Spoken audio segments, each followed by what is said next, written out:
میں واقعی ان سے رشک کرتا ہوں کہ انہوں نے نظم لکھی ہے. ذرا بہت دھیان سے سنیے. یہ بہت ہی اس نظم کو لکھنے کے لیے اچھا شاعر ہونا کافی نہیں ہے, اچھا انسان بھی ہونا ضروری ہے.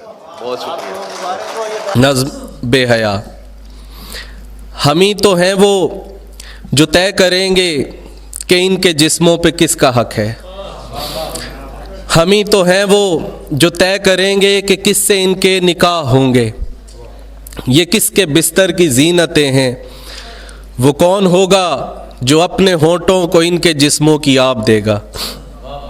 بھلے محبت کسی کے کہنے پہ آج تک ہو سکی نہ ہوگی, مگر یہ ہم طے کریں گے ان کو کسے بسانا ہے اپنے دل میں.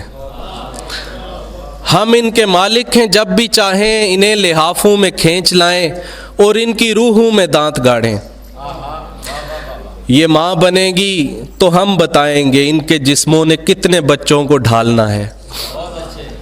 ہمارے بچوں کے پیٹ بھرنے اگر یہ کوٹھے پہ جا کے اپنا بدن بھی بیچیں تو ہم بتائیں گے کس کو کتنے میں کتنا بیچیں.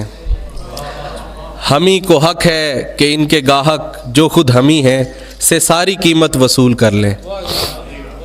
ہم ہی کو حق ہے کہ ان کی آنکھیں, حسین چہرے, سنہرے پاؤں, سفید رانے, دراز زلفیں اور آتشی لب دکھا دکھا کر کریم صابن, سفید کپڑے اور آم بیچیں, دکان چلائیں, نفع کمائیں. ہم ہی تو ہیں جو یہ طے کریں گے یہ کس صحیفے کی کون سی آیتیں پڑھیں گی.